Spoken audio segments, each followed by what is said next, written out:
reason that the mainstream media holds no Joe credibility. Biden thinks that women are not strong enough and not capable enough. Hollywood actresses. You're like, are you kidding me? It's that, man, it's like this time is so important.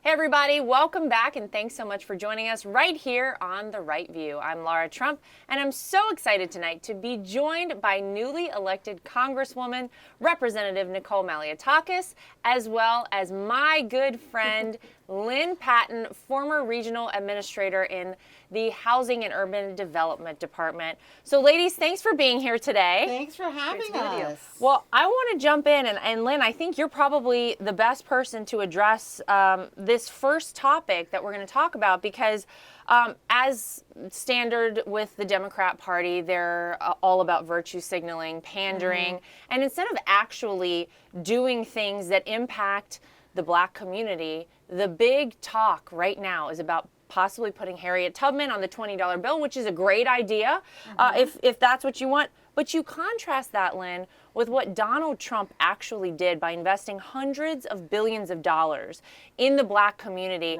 and truly how impactful that was. And as someone that worked for NYCHA and HUD, you saw that firsthand. Firsthand, Laura, and I want to say thank you and welcome and congratulations, Nicole, Yes. on your win. We need more folks like you in Congress. But, you know, your father-in-law gave me an opportunity of a lifetime. For the last 4 years, I've been able to physically advance, you know, the underserved communities of this country, namely New York and New Jersey. But, you know, I was talking about this on Facebook the other day and on Instagram, although I'm still shadow banned. I was going to say it probably got taken down, but we'll get there. But my friend Shelley Winter, who's a radio show host, and I were saying that, you know, when Ice Cube came forward and wanted to work with President Trump on Black issues and priorities, he was called a sellout. He was called an Uncle Tom.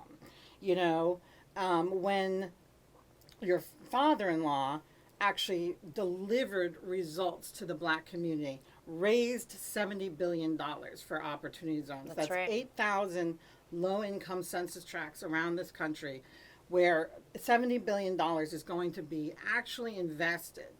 It affects about 35 million low-income people.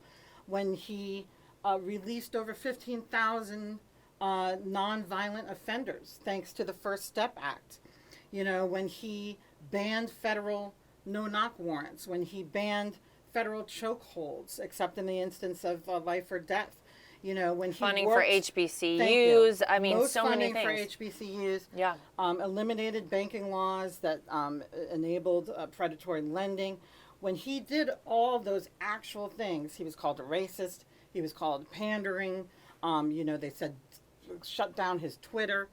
But here comes Joe Biden, who's, by the way, not putting Harriet Tubman on the $20 bill, because that was something that was already going to be done.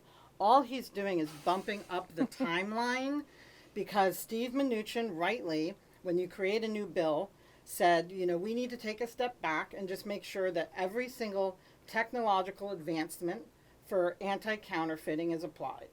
So that's what we were doing. Maybe Joe Biden doesn't care about that. But, you know, he's rushing now the bill into production, which, as you said, is a great thing. But he's getting praised for it when he's actually not doing anything. I call it shiny nickel syndrome. I call it cat laser fools, you know. But these are the things that, you know, it's no different than, you know, God bless him at his inauguration. Everybody I know, Black Twitter was focused on Michelle Obama's pantsuit, instead of the fact that the very next day, he was prioritizing immigration, climate change, LGBTQ, and everything but the Black community. Interesting how that all that works out. Congresswoman, I want to turn to you, because this is, I think the whole point here and the frustration for so many people is that it actually, it does nothing. You know, there are a lot of like shiny objects, like Lynne is saying, that have been put forward in, you know, the very little time so far that Joe Biden has been in the Oval Office and has been president. It seems like a lot of virtue signaling. It seems like a lot of pandering. but it doesn't really matter. It doesn't make a difference to people. It doesn't really matter. I mean, look, I think Harriet Tubman was an amazing woman. I mean, the bravery, the fact that she was a leader and not only was brave enough to free herself, but then help others behind her. How amazing a woman. I mean, but and that's great. We can do the $20 bill, but let's talk about actual results. And I think Lynne just laid out actual results that put, let's say, more $20 bills in the pockets. I like that. Of African Americans, of Hispanics, of women. You know, lowering the unemployment level, giving people opportunity, the opportunity zones that lift people out of poverty, that creates jobs, attracted billions of dollars in investment to underserved communities. I think that's where we have to really focus our efforts as Congress, not just these symbolic things that may be all well and good, but doesn't actually do anything to lift anyone out of poverty or give them a good paying job. I mean, look at what the President Biden did on his very first day. His first executive order actually benefited China instead of the United States of America. It's unconscionable that he gets away with this. We've certainly been calling him out on these, whether it was rejoining the Paris Accord, the fact that, you know, United States needs to make concessions, reduce greenhouse gas emissions, which I support. But they need to do it by 2025, and China and India don't have to do anything until 2030. The Keystone Pipeline, he said he represented all Americans. He wants to be the president of all Americans, and the first thing he does is eliminate 11,000 American jobs. That's right. Good-paying union jobs. Yeah, that. I mean, these are the things that I think he needs to be held accountable for, and that's what members of Congress like myself are going to be doing over the next 2 years, making sure that we point out the hypocrisy and the hurtful policies that he's pushing forward. But I think the concern for a lot of people, what you're saying is exactly right. But will he be held accountable? Because we know that by and large the mainstream media is a biased entity. The folks that comprise the media now are really in the pocket of the Democrats. They seemed like the marketing arm for the Democrat Party for the better part of the past 5+ years since Donald Trump decided he was running for president. And it's interesting, I was commenting to my husband the other day, when you just scroll down through, you know, all the different news, and I use that term very loosely, articles, and you see the way that the Biden administration, the Biden family is presented, and then you compare that with our family. Fashion forward they are. I'm like, we haven't gotten such a glowing review as the Bidens did ever. It's just sort of outrageous. Perhaps they're still in the honeymoon stage, but what I'll say is this. Yeah, it was actually pretty funny watching that first White House press briefing, and the first question he got asked, that wasn't even a tough question. He says, "Give me a break, man. Like, come on." All he's had is break after break after break. And we can't count on the media to hold him accountable, but we can certainly do it and use our platforms. And that question that you referenced was the question that really exposed that his $1 million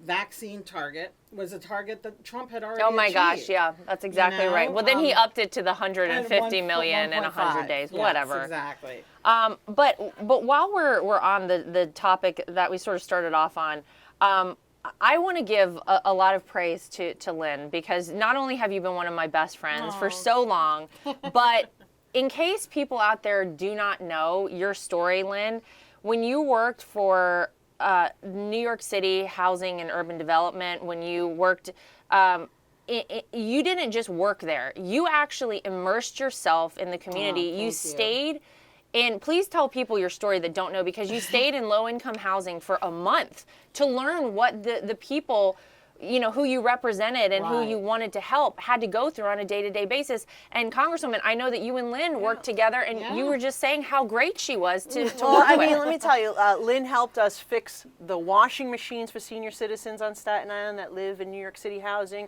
She helped us get windows and a new door, and she was accessible. You know, she was accessible, and she came. She actually came to my district and toured the facilities with me to learn more about what I was talking about, and then took action and helped me hold the city accountable. Thank you. And it's been, you know, again, the honor of my life. You know, when I first got announced by Secretary Carson and your father-in-law, everybody called me the wedding planner, you know, because they thought I had planned your wedding. Lynne did not plan our wedding, for anyone that needs to know. If planning your wedding means going to help you shop for a dress, and I guess every best friend from here to California is an official wedding planner. But, you know, basically I had Congresswoman Nydia Velasquez demanding my resignation on day one, Congresswoman Grace Ming demanding my resignation on day one, But Because you were appointed by a member of the Trump administration. correct, and that I had Yes. worked for the Trump family. However, one of the things I'm most proud of is the fact that both of those representatives have since done a complete 180. And Congresswoman Velasquez said exactly what Nicole just said, which is, thank you for showing up. You know, I might not like the administration you worked for, but you were always there for my constituents. And one of the ways that I tried to show that was by living in public housing for a month. And, you know, New York City public housing, for those that don't know, is the size of the city of Miami. So if you can It's really imagine, amazing. if everybody in the city of Miami was living in public housing and lost like air conditioning for, a month or so. That was basically what happened last year with New York City public housing and heat and hot water. And it was just unacceptable. And, you know, when you realize that folks in the 21st century in the United States of America are living without heat and hot water, particularly when it's under our district, our noses, it's just the most reprehensible thing you can imagine. And so I was honored to stay with 4 different families. Families who I'm best friends with to this day. We text about who's getting kicked off American Idol and all kinds of stuff, you know. But more importantly, you were able to deliver actual results on the ground. Nicole hit the nail on the head just a few moments ago. You know, people don't care. It doesn't matter how hard you're working behind the scenes or in your corner office. If it doesn't directly affect the people on the ground, whether it's doors or windows or washing machines, they don't feel it and they don't care, and it doesn't matter. And so one of the things I noticed when I was living in public housing was that 3 janitors in one place I lived to clean 29 residential buildings, 35 stories each. You could be the best janitor in the world and not be able to properly clean those, particularly during COVID. So I convinced the mayor, convinced New York City Public Housing that they couldn't do it, that they weren't capable of doing it. De Blasio is not capable of doing a lot of things, we know, but he certainly Another wasn't show capable, too. certainly wasn't capable of cleaning New York City public housing. So he hired 2 third-party companies to do it for them, and that was a big step. And you know, I'm proud that that happened because of my efforts to show them that it was just impossible. But I think you're a great reflection of what Donald Trump did, and he put great people in places like you to make a difference, and you really did that. So I hope that whoever follows you, they know that they have a high bar to meet. And I actually said that in my farewell speech. I said, you know, I'm sure the person that comes in my place is not, you know, necessarily going to be on clips of 90210 or the Nutty Professor, and they might not violate the Hatch Act, but you know, I do hope that what they bring to the table is their name. You know, I hope that everybody in Region 2 knows the name of the regional administrator, because that to me is the biggest difference. Well, we're very proud of you. And I want to talk, we're obviously all women here, and we're talking about how, you know, so many of the things that the Democrats have done and what Joe Biden has done in his short time in office so far have really just been meaningless. It's been a lot of fluff and to make people feel better. But something that I was actually shocked by, and that I think will ultimately hurt women, was, you know, sort of what we saw happen with him supposedly trying to level the playing field, so to speak, by allowing transgender athletes to compete as women. I got to tell you, I grew up playing sports, Right. and I can think of so many women who went on to get scholarships, whose lives were changed because of the colleges they went to and the decisions that they then, you know, and opportunities they had because of that, who, if they had to compete against a biological male, are never going to come in first place. They're never going to win the track meet. They're never going to be able to compete because genetically women are different from men. I'm sort of baffled by this order, this executive order, and the thinking around it. I'm sort of confused because the left, Congresswoman, presents their platform as though they are the party of women, and yet you see things like this really undoing decades of you know, feminist progress in the stroke of a pen. Well, you're absolutely right. And I think actually this is something that's gotten criticism from both That's right. organizations on the left and on the right. And I think that, look at what the young girls are saying about this. Girls who are competing and they are in athletics. Yeah. Listen to their concerns about this. And also just the fact that like you said, it is actually undoing decades of progress in the women's rights movement. And actually, I think the language that was used in drafting this will actually have a lot of unintended consequences Correct. as it relates to sex discrimination in the workplace. So I think it's a workplace issue. It's also an athletics issue. From the athletics perspective, look, the bone density, the muscles, lung capacity, all of that is different between men and women and girls and boys. And so I think that is something that, I think a lot of people agree with Tulsi Gabbard on this one, right? Yeah. Who actually introduced legislation that we should continue to forward. And look, I don't think there's any decent person alive that doesn't think that transgendered persons deserve protection against discrimination And fairness. under the law. That's all, And by the fairness. way, all anyone wants is fairness. 100%. But what Biden's EO effectively does is make women and transgender indistinguishable from one another. And when you do that, you inadvertently erase, like you said, decades of protections under Title IX, decades of laws, federal laws that protect women issues and fair and equal pay and fair and equal consideration under the law. By default, you're in essence erasing all of that. Right. And so that's where, it becomes, not just a language thing, but a human rights issue. It makes me question, though, is Joe Biden taking the time to really digest these things before, right? Not. He's absolutely not. He's not. But I can tell you, Donald Trump, Is he before even he reading signed it? anything, wanted to know the implications across the board. I can remember hearing him talk to people, and he would go so far, well, the economics of this aren't going to work. Joe Biden, I don't even think he really read it. Complete knee-jerk reaction Right? to Yeah. whether it be the climate policies, whether it be this policy that we're talking about now.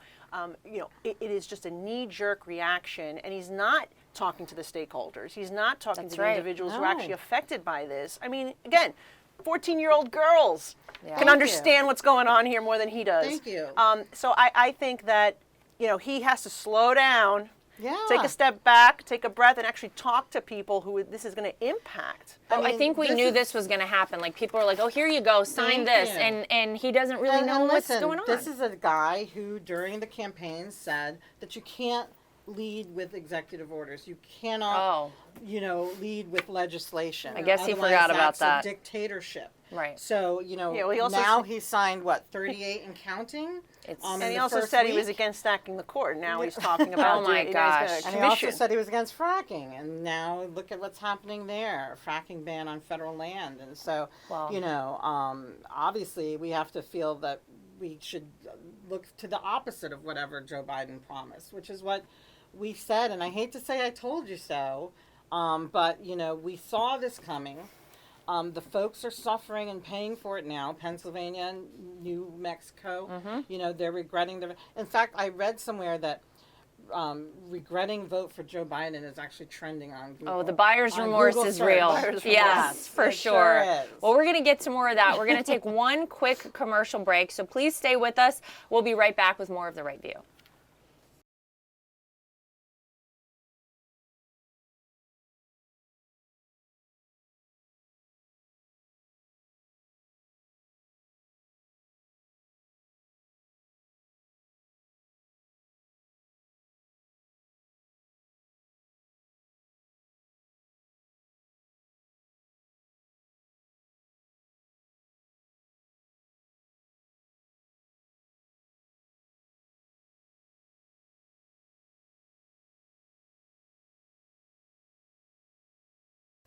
Welcome back to The Right View. So we're talking a little bit about the buyer's remorse that so many felt after casting a vote for Joe Biden. In fact, after the second debate, we were just reminded that it was trending on Twitter and other platforms, how do I change my vote? The problem that people have, I think, so far under a Biden administration is that as you were just pointing out, Lynn, before our break, so many of the things that Joe Biden said he wouldn't do, he has done. He eliminated, Congresswoman, like you said, 11,000 jobs on his first day in office by, what he's doing with the Keystone Pipeline. I think places like New Mexico, Pennsylvania, places that are very dependent on energy industry jobs are immediately, if they voted for Joe Biden, regretting it. But you think about the fact that under Donald Trump, for the first time in the history of America, we were a net energy exporter. Yes. We had our 10 own million supply barrels here. per day. We were no longer reliant on Russia, on the Middle East for our energy anymore. And the foothold that gave us, in terms of national security and so many other things. Now that's just being ripped away, and it's really 100%. scary, I think, to people to see this. I think, I don't know, is it like too much to think that the American president would want to put in place policies that actually help the American people? I mean, because as I said at the beginning of the show, the executive order on the Paris Accord only benefits China and India, really. Right. And then this, like you said, Russia, Middle East, increasing our dependence on foreign nations, even Venezuela. Yeah.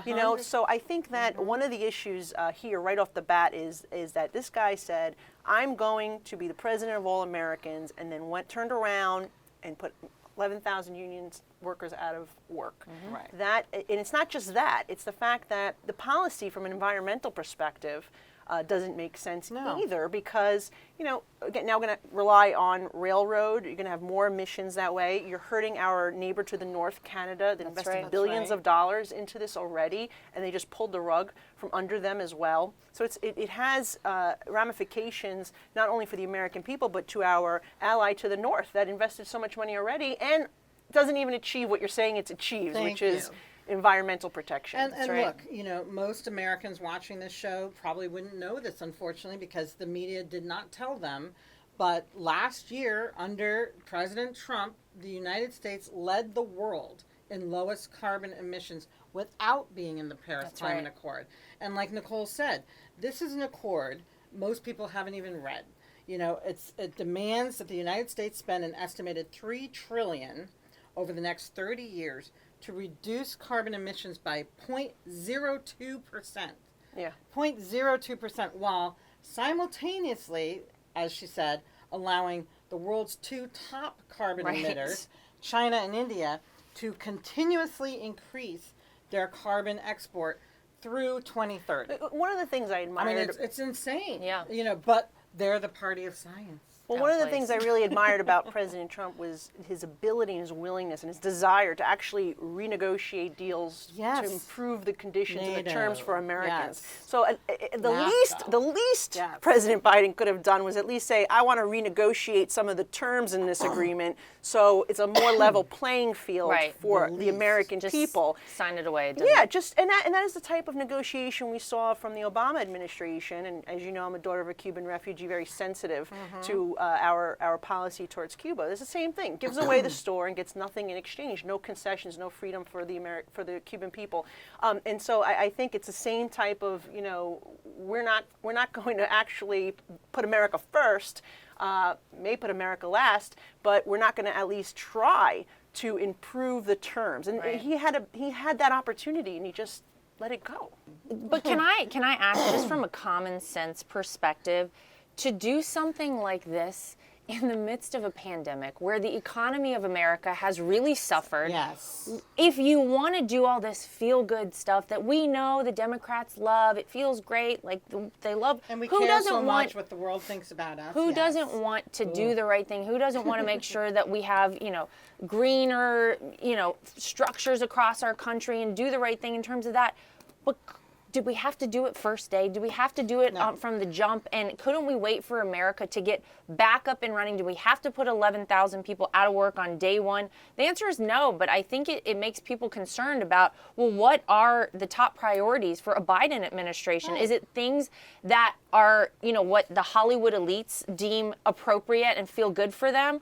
All these people who, by the way, have their own private jets, so we won't even get started on that. And by the way, we care about what countries pre-COVID think of us when they had the worst economies. France, Macron had one of the worst economies before COVID hit. Union strikes, massive layoffs. Canada, same thing. But yet here we are catering to Trudeau and Macron as if, we care what they think about the United States. Yeah. America first is not just your father-in-law's most biggest priority. Yeah. But it's obviously a way of life, that a lot of Americans are going to insist continues. And when you see us focusing on the Paris Climate Accord, when you see us focusing on impeachment, when folks out there are struggling still to put their food on the table. And this is a guy who said he was the union president. I think we have to continue to stress that these aren't just 11,000 jobs. Scranton Joe? These are Yeah. 11,000 union-paying jobs that he just eliminated. I think he has a bust of Cesar Chavez on the back of his office because of his union positions and the fact that he was a union hero. Well, I think Cesar Chavez would be second-guessing his vote for Biden as well. I think a lot of he were people alive. are. Speaking of climate, Chuck Schumer thinks that Joe Biden should declare a climate emergency. And Congresswoman, I'd like to ask you about this so that he can do things without Congress. Yeah. Does that frighten anybody here? Because Well, that's a little as scary. a New Yorker, I mean, it should really frighten you because we've seen Governor Cuomo operating under these standards Right. for months now, several months. And it's unfortunate that they just want to completely eliminate the legislative process. They want to have dictatorial power to be able to implement whatever they want. And if these executive orders that he initially signed is any indication, then yeah, the American people should be really scared about this. Yeah, I think a lot of people are wondering how this all plays out. In the meantime, there has been an interesting turn of events as it relates to Jeff Bezos and Amazon. Amazon wants valid, fair, in-person union election with no mail-in voting. Yet these are folks that during the presidential election had no problem with mail-in voting, had no problem with so many of the things that we had called out and said, this is not totally fair. Right. We do not feel like this is going to be a good thing for America. And yet, whenever the shoe is on the other foot and whenever it is for the Amazon union workers to have a vote, he wants it to be in person. Isn't that interesting? Yet we've been saying that in person is the safest way to vote and a way that ensures integrity in our electoral process. Let me get some thoughts from you guys on this, because I think it's very interesting. The fact that for his own employees, voting by mail is not secure, is not reliable, cannot sort of preserve a valid and fair election, speaks for itself. And I think that we all should be just completely disgusted. We've been had, and in-person elections are the best way to go. And quite frankly, and I say this to all the Republicans, including Nicole, if Republicans in Congress do not prioritize election security and election validity, and also tech censorship, they are going to not get reelected. Those are the two things that most constituents and most GOP voters I know are screaming from the rooftops. Fool me once is something I always say. Yeah. Shame on us if we don't fix this by 2022. Yeah, so I proudly co-sponsored the Save Democracy Act, which is a new bill that Representative Banks put forward that would actually put in place a number of safeguards. A lot of the things that came up during this last election. So just like, for example, requiring voter ID. When you go to vote, you need an ID to get on a plane. You need an ID to go into a city building to buy beer. Cigarettes. Why not require that in the most important thing that we do as Americans, and that is vote for our elected leaders. Not allowing same-day voter registration, which Nancy Pelosi in the COVID relief package tried to jam in all this stuff, banning voter ID laws, banning any states from having voter ID laws, but also same-day voter registration, which allows somebody to show up at a polling site, vote, register there and vote, without the Board of Elections properly vetting them to make sure that they live in the district, that they're an actual citizen and eligible to vote. stopping some of these ballot harvesting tactics. These are the things that we're trying to address with the Save Democracy Act, but at the same time, you have Speaker Pelosi continuing to wanting to push H.R. 1, which would not only do all the things that I mentioned in terms of preventing these safeguards, but on top of it, they want to use taxpayer money to fund their campaigns. Up to $5 million in taxpayer money to fund AOC's campaign. Get out of here. I know. But this is not the first time that Nancy Pelosi has tried to move this initiative forward, to ban voter ID. I just, from a common sense perspective, again, that's sort of always my barometer for things, common sense.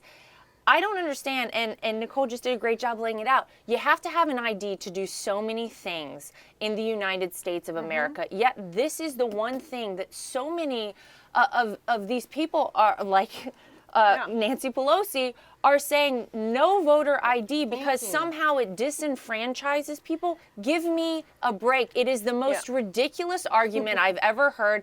If you asked me how I wanted people to vote, it would be in person with an ID on Election Day. Whatever happened to that?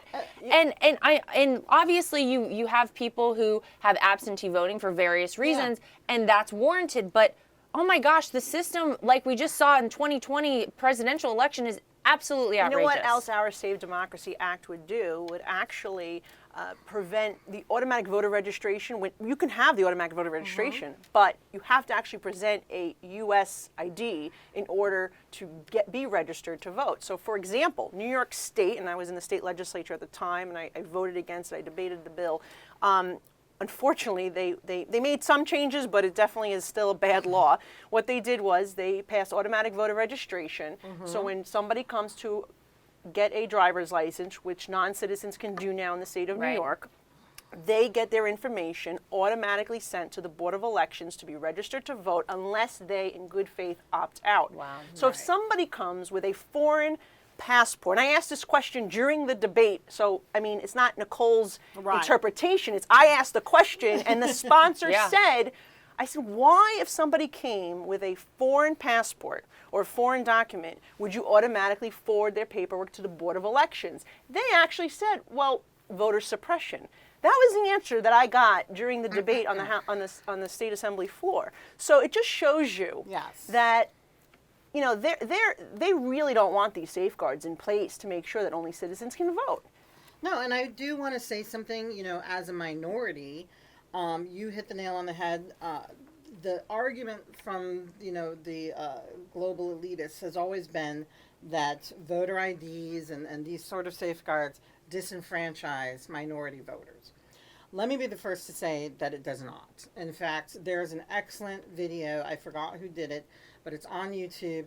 They literally walk through Harlem, right here in New York, go to NYCHA, where I stayed, stop almost every black person on the street and say, do you mind if I ask you, do you have a valid state ID? And, after explaining what it's for, every black person produces one. Do you know where the DMV is? Yes, it's at the corner of 125th and I think 3rd Avenue.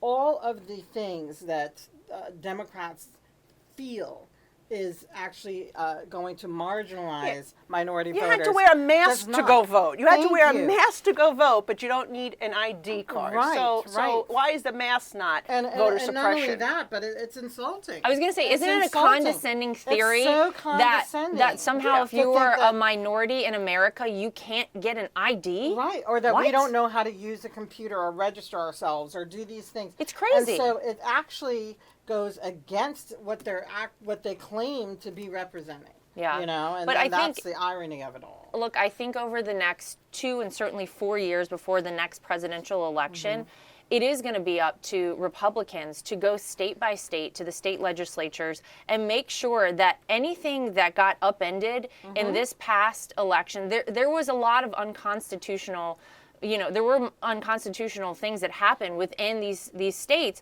It is the state legislature that determines the time, place, and manner of an election. And at least in 4 states, possibly 5 or 6, That did not happen. It is Right. not up to anyone else except the state legislature. And that's not a falsehood, that's a fact. It's a fact. It's in Right. the United States Constitution. So I think we need to have an effort going forward over the next 2 and 4 years and beyond, because we know that the Democrats are never going to give up on this, to make sure that anything that got changed for whatever reason under the guise of COVID over the past year in America in these states gets changed back, and then we got to fight for common sense Well, I mean, voting And laws. think about it. If you're COVID or no COVID, would you change the rules? I mean, I would be voting by mail for the rest of my life if I were Yeah. a Democrat. I mean, but the issue is now with the Democrats having control of both the House and the Senate, as well as the White House, is H.R. 1, which is a horrible policy, going to become law? And that is what we have to be afraid of, just as Americans, because I think that will present a lot of problems in future elections. But then on top of it, this move now, this commission to perhaps look at expanding the court. So we don't even have, the judicial branch to protect us. So how there's just a total disregard for the Constitution. They use the Constitution when it's convenient for them, but they don't want to always uphold their oath to the Constitution. I think that is something that Americans need to be watching closely. Yeah, we do. And actually, I want to talk more about exactly what you just said right there, and so many other kind of slippery ways that the Democrats are trying to just skirt around the United States Constitution. We're going to take one final break, so stay with us. We'll be right back.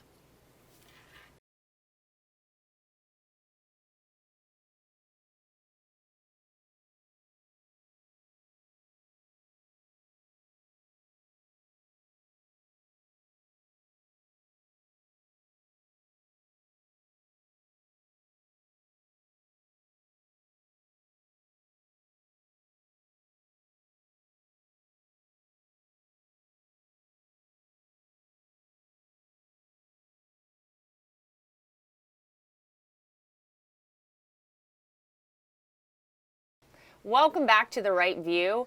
Well, the New York Times deemed Joe Biden to be the most religiously observant Catholic, I guess, as president. Yet we know, ladies, he is coming for pro-life policies. This is a guy who is, Planned Parenthood supported individual. So is it so hypocritical and ridiculous that, and by the way, we've seen all the photos of like the Biden family going to church and all of the lauding the religious nature of Joe Biden and this and that. New JFK. But yet the things that he represents and the things that he supposedly stands for would really be terrible in terms of the unborn in this country. What do you think? Well, I mean, for one thing that really stood out to me was when he said he wanted to codify Roe v. Wade, because New York Governor Cuomo said the same thing. He wanted to codify Roe v. Wade. And then when the bill came to the floor, it turned out to be such a monstrosity of a bill. It actually allowed late-term abortion into the third trimester up until the time of birth. And in addition to that, actually changed the penal law to take away the protection for the unborn baby if a woman is assaulted. So think about this. Pregnant woman, maybe she's in a domestic violence situation. Perhaps she's assaulted by somebody she doesn't know on the street. She loses her baby to miscarriage, and now all of a sudden, that second charge, like you saw with Lacey Peterson, that second charge for the homicide of the baby no longer exists. And shortly after this New York State legislature passed that, there was actually a case in Queens, and the DA came out and said, I can't charge for the second homicide because of this new law. And we had mothers who were in this situation coming to the Capitol pleading with the state legislators and the governor's office, and it fell on deaf ears. It was absolutely horrific to see this happening. Losing your baby to a miscarriage because you were assaulted is not a woman's choice. And so that's what I'm afraid is going to come down when he says codify Roe v. Wade. I mean, it's really, honestly, it actually makes me nauseous and like it's horrifying to even think of that as a mom, as a human being, to think of what you just explained happening, and yet there's no recourse. There's really no closure for the mom whatsoever. I remember, by the way, whenever the whenever New York State passed that law, whenever that bill was passed that you're referencing, I remember the fanfare and the celebration at the state capitol when this disgusting law was put forward. It's just, I can't even. And It's the media enabled this because this bill had come up a number of years and it was always defeated because the Republicans controlled the state Senate. And we were saying at that time that this bill didn't simply codify Roe v. Wade. It goes much further, but the media never covered the much further. They always agreed with the governor. They took the governor at his word. It wasn't until the bill passed, it became law. All of a sudden, you saw Catholic groups and Victim rights groups. people just coming forward and in outrage because they never knew what the bill actually did because the media never properly reported it. Wow. And that's really the sad part of this because they never had the opportunity to properly come and lobby their state legislators and advocate against it. Well, they were probably too busy reporting on Trump's Twitter at the time. That's probably it. You know, which is outrageous. And on a much less serious note, the only thing that keeps going through my head is what I texted you guys this morning, which is, you know, PETA releases a statement that says they're offended and the protections, you know, to call you a turkey or you a chicken or a dog Can't do that is anymore. offensive because it's speciesism Can't and do it. it's implying that humans are greater than animals and that there are more protections for animals in place than there are for full-term babies. It's just it's just, what kind of world are we living in? Yet you contrast. And I know you're an animal lover. I am an animal Me lover. too, by the You way. know, But and you big animal contrast yes, we all are. But with the most pro-life president in American history, Donald Trump. I mean, truly, the first president to go to March for Life. that's right. And so many ways that he really championed the unborn. I think it's just so sad to sort of see where we've come now in such a short time. But then you have really, the Democrats are sort of just playing by their own rules. And there's no one holding them accountable. The media, as you say, and as we've talked about, isn't going to really call them out like they should be. Whenever we talk about things like packing the Supreme Court, we talked about this leading up to November 3rd, 2020, because it was such a horrifying prospect that if the Democrats, if they won the White House, if they had the majority in the House and the Senate, that they were very clear that they wanted to pack the Supreme Court. I mean, you can't overstate what a complete disaster, Congresswoman, that would ultimately be for the future of the United States. Our country would never be the same. To me, this is the scariest prospect. Of everything we've discussed today, that is the scariest because that would really truly mean the end of our republic, I believe. You're changing the election laws to sway things in their direction. You are taking away the ability to challenge anything before the Supreme Court. You want to tilt the scale in the Supreme Court just so decisions are now made tilted your way. You know, adding perhaps two U.S. senators from, let's say, Washington, D.C., to again tilt the vote their way. That to me is the scariest thing out of everything we've discussed today, because that would fundamentally, number one, it's complete slap in the face of the Constitution, our founding fathers, and number two, the result of this means that we're no longer a democratic republic. Right. That's right. And the other thing that would probably happen is obviously the immediate citizenship of potentially 20 million illegal aliens currently in this country.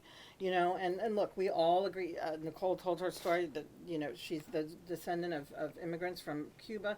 Everybody loves the American dream. We represent that, you know, but we all just want folks to come here the right way. You can't say alien anymore. It's non-citizen. Oh, that's It's a right. new Joe Biden initiative. So, But, you know, that would, in essence, ensure that a Republican never won another election again, not even absolutely. locally. And So look, I am obviously Republican through and through. I do not want a one-party system in America. You always need people to hold you accountable. You cannot just have this one-party rule, but that seems like very quickly the way that we are going now under the Biden administration with the majority Democrat House and Senate. I think it's really scary. And Nicole, you just referenced possible D.C. statehood. This is a big push that I think we're going to hear a lot more about in the coming weeks and months. This is a very concerted effort on the part of many in Congress to get this initiative push forward. And it really does mean that not only would we not have probably another Republican president ever, but we would never have the majority, at least in the Senate, right, for in perpetuity. And it's really it's scary to me, and I think to a lot of people. And one of the things that I fear is that, even though it would be rare for a vote like that to get to the tiebreaker with the vice president, given how many red state Democrats there are in Congress and in the House. However, if they're told to fall on the sword for this, for a platform issue, such as gun control or something like packing the courts, and promised something in return, you could very well see a lot of them switching. And I would suffice it to say, warn them right now that if they do that, they will not be going back to Washington. Yeah. Well, look, there's a lot going on right now, and there's no lack of things to discuss. And I want to say thank you to you ladies for being here today. Yay. Congresswoman Malliotakis, congratulations. Appreciate it. Thanks so much. Oh my gosh, we're so thrilled to have you in the House and representing this state, and honestly, to have more women in there. I think it's amazing, more conservative women. We think you're so great, and we wish you the best of luck with everything. And we've got fighters in Washington, D.C., folks. So New York City's got a Republican. That's it. So anyway, we'll continue to come back here every week and break things down so that you get the information. Don't think you're going to find it out there easily anywhere else. We'll hope that this show stays up on all of our platforms. But until next time, thank you for joining us at home. We'll see you right back here next week on The Right View.